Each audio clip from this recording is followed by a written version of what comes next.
It hasn't fully sunk in yet, but Nottingham Forest have parted ways with Steve Cooper. I think we all knew that it was coming after the huge dip in form that Forest have seen, but it still just doesn't feel real. You can call me melodramatic because I probably am, but it just doesn't feel real. It doesn't feel like Steve Cooper's gone. And I don't think it will until Saturday. Steve Cooper took over Nottingham Forest when we were rock bottom of the championship with a single point to our name. He then took us on an amazing journey, guiding us up the table and eventually leading us to Wembley, where we overcame Huddersfield Town to reach the promised land of the Premier League. In his maiden top flight campaign, he guided Forest to survival, all with the game to spare. He got the club like I don't think any manager really has, except any manager I've seen in my lifetime. He connected with the fans. He really got the club. He really bought into the club, I feel. And like I said, I don't think any manager in my lifetime has done that to the degree that Steve Cooper has. Not just the club, but for the community as well. He's really engaged with the community, exceeding the club really. And I think he's earned himself a place amongst the Forest legends because the stuff he's done has been legendary. That championship campaign was phenomenal and made some brilliant memories, so thank you Steve Cooper for them. But then our first top flight campaign in over 23 years, we survived. We had some great games, some great results, some brilliant memories, so all I can say is thank you Steve Cooper. You've given me some of the best memories of my life that I'm never going to forget. So thank you. You will be missed.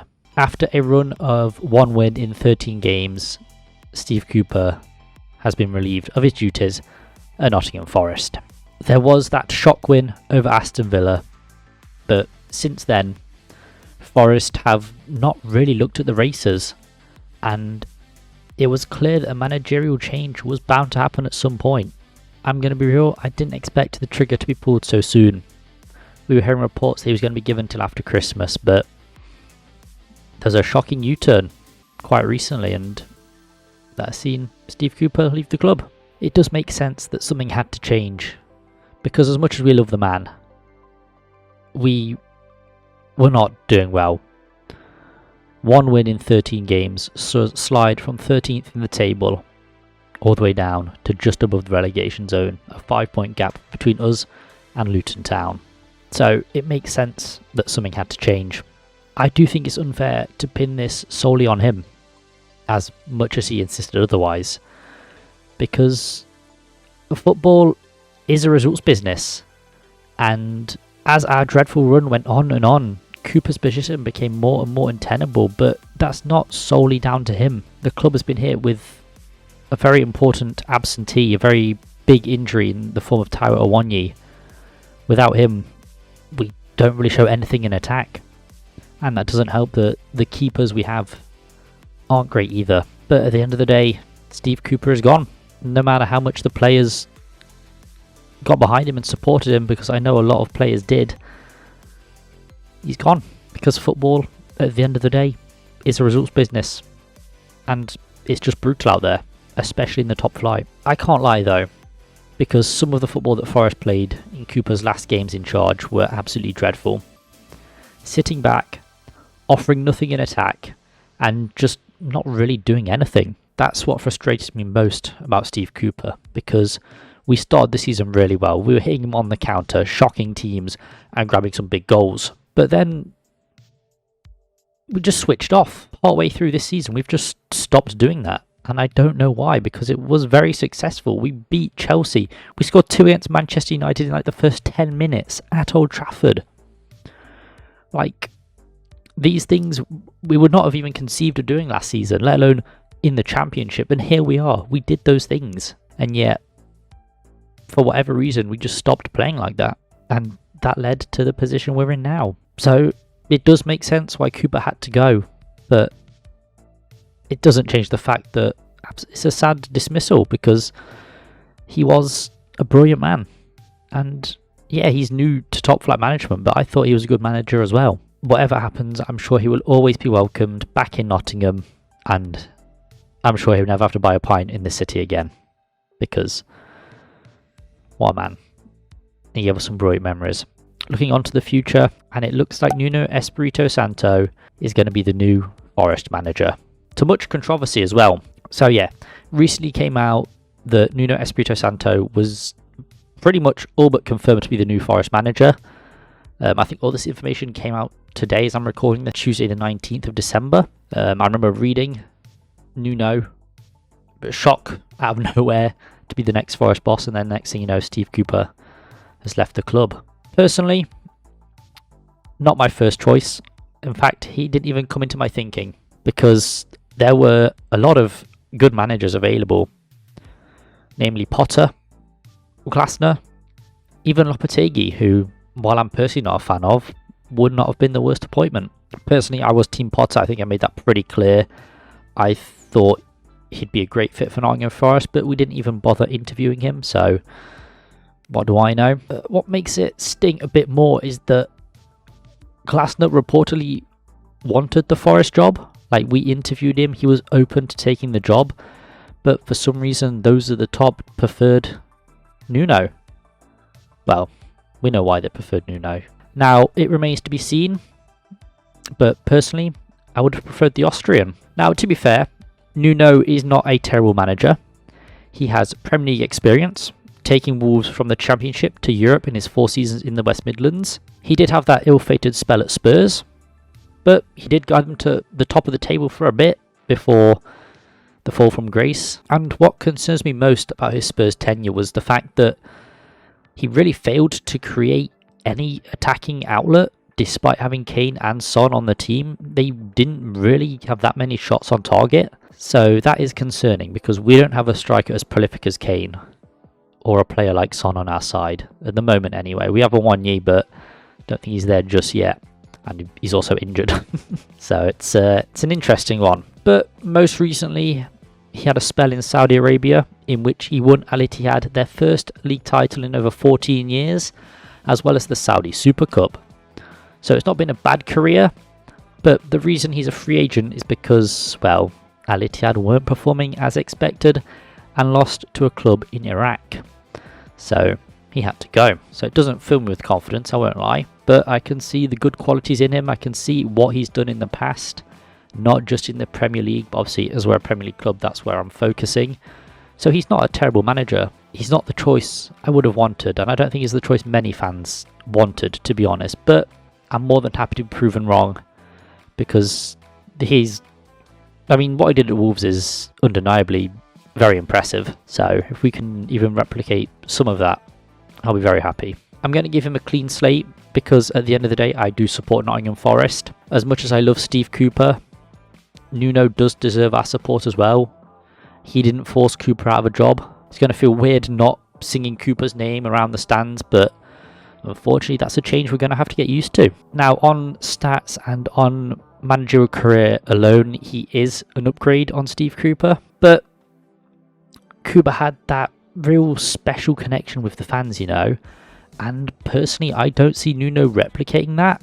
I can't see many managers at all replicating that sort of thing that Cooper had with our fans and our community as a whole, because he was a brilliant man, and that shone through in his interactions with the club and with the wider community. But that connection with the fans doesn't win you games, and unfortunately we weren't winning games. Now, Nuno's Wolves side were arguably better than the one Forest currently have, but that's not to say our squad is terrible, because we have some very, very good players, and it's going to be very interesting to see what Nuno can do with our squad.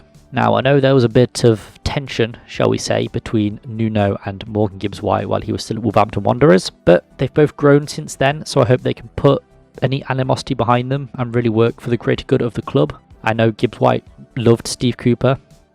They had a special relationship because of what they did at the England Under-17s World Cup, and fair enough, I can very much understand that. Cooper was a big factor in us getting Gibbs-White at all. Yeah, he's a professional. I'm sure he can put his past behind him, his past thoughts on Nuno behind him, and really look it out for the club, because at the end of the day, he is a professional. And he does love this club, so fingers crossed they can put it behind them. If Nuno can replicate the 3-4-3 he played at Wolves, I think we can thrive. Hitting on the counter, similar to how we did under Cooper, but just be more effective like they were. But I can hope. Obviously, without Awoniyi, that's going to be a lot harder because Chris Wood and Origi are not the type of players who I think work in a counter-attacking system. They don't have the pace for it. Whereas Awoniyi, he's a fast lad. But Nuno has done more coaching since his tenure at Wolves, and his playing style has evolved. Most recently deploying a 4-2-3-1 in Saudi Arabia to great success. Whatever the Portuguese brings to the club, it'll be very interesting to see how Forest look under his management. What I want to see more than anything, though, is a side that just doesn't look afraid to have the ball at their feet. I've said it many a time, but Forest look panicked when they have the ball, and it's made for some silly mistakes and some silly results. So I just want to see a side that looks more confident in possession, you know. I know that's not exactly Nuno's forte, but I think we can manage that as well. Plus, he's Portuguese. We've got quite a sizable Brazilian contingent, so he can speak directly to them in Portuguese, which might help get his ideas across better than speaking through a translator. He's going to have the January window to bring in some players. I think we need a striker and a keeper because the two keepers we have aren't brilliant, and without Awoniyi we are very lackluster in attack. Now, he will probably be back in the new year, but I think a secondary striker, someone who is quality but can also be his backup, would be very, very much needed in my opinion. But yeah, it's going to be very interesting to see who he brings in and what his first signings will be at this club. There is one player I'd like though, and I think he's got the connections to make it happen. Nuno is set to take charge against Bournemouth on Saturday, which is going to be a very difficult clash, sort of a baptism of fire for him in his return to the Premier League. He's going to be in the dugout. It's going to be a very interesting atmosphere, I think, because for once we're not going to be singing Steve Cooper's name. I do think we'll get behind Nuno. I do think we'll show him our support because we support the club, you know. We don't support the men. We don't support Cooper FC. We don't support Nuno FC. It's Nottingham Forest. Now, Cooper, massive part of that. Got the club believing again. But unfortunately, his tenure has come to an end. And we need to look forward, look to the future, and see what Nuno can do. I don't want to write him off just yet because he's barely managed the team at all. And I know results probably won't come immediately, but we've got to be patient and see what happens. Because I know if results don't come, then this is going to look like a very, very stupid move. But if results come, all's going to be forgotten realistically, so we've just got to wait and see. Give him a few games because we do have Bournemouth who are flying. We've got Man United. We've got Newcastle as well. Very tough games, so I don't expect results to come immediately, but I would like to see a change in each game, like us looking better than we did prior. But yeah, I'm going to miss Steve Cooper. If you're watching this, man, I'm going to miss you. I really doubt you are, but I will miss you. Thank you for the memories you created, those that will stick with me for the rest of my life. All the best. It's fucking... Oh my god. I didn't think I'd write like this over a manager leaving, but Steve Cooper's just done some amazing things for the club. So, I think emotions are acceptable. I didn't think we'd be saying goodbye so soon, but so long, Steve. All the best.